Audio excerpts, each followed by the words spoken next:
Today I'm gonna go over 5 quick tips that's gonna help you catch more waves per session.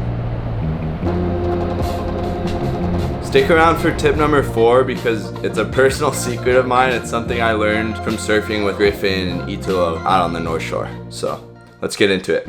So tip number 1 is to choose the correct spot. You know, when you pull up to your surf spot, you're checking all the waves in the area. If you're looking to increase your wave count, no matter what, go to the wave with the least amount of people, with the least crowd. That's how you're gonna catch more waves. Seems obvious, but people gravitate towards crowds. And I'm guilty of this, you're guilty of this, even if that wave's not better than the one that's empty. So tip number 2 is to choose the right board for the right conditions. So if the waves have a little bit less push or they're on the small side, you're gonna want something with more volume. That's gonna lessen your struggle to catch more waves throughout the session. Okay, tip number 3, now we're getting into the important stuff.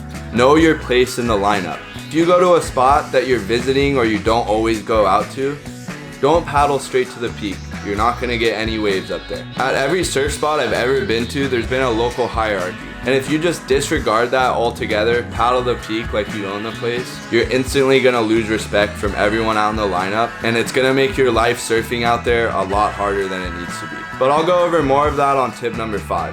So tip number 4, and this is my personal secret, surfing in San Clemente and on the North Shore, you kind of surf with a lot of professional surfers, and I really like to sit back and kind of watch how they interact with the lineup. But this is something I've noticed Griffin and Italo both do, and that's that they're constantly moving around. They're not sitting in the same spot every time. They're paddling out to different sections, different parts of the wave. And since I started doing this with my own surfing, I've been catching way more waves. It's been helping me really get in a rhythm of catching a lot of waves, which is very important to be in a wave catching rhythm. And if you're not in rhythm and you feel like you're not catching any waves, try to paddle to a different peak or a different section of the wave.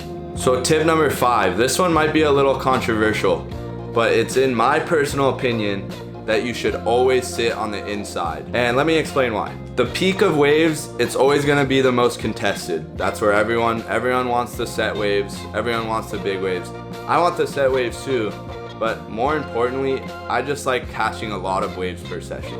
When I think of having a fun session, it's when I'm catching a lot of waves. So I always sit on the inside. You know, there's the odd occasion when the crowd's mellow, I'll go sit on the peak, catch a couple set waves. Or if I'm in a good rhythm, surfing well, I'll go sit out on the peak and catch a couple set waves. But 9 times out of 10, I'm sitting on the inside and I'm just scrapping for any wave I can. And I feel like that's really helped me progress fast when I surf. Well, that was 5 quick tips to help you catch more waves. And I got a ton more of these videos coming soon, so make sure you stay tuned. Okay.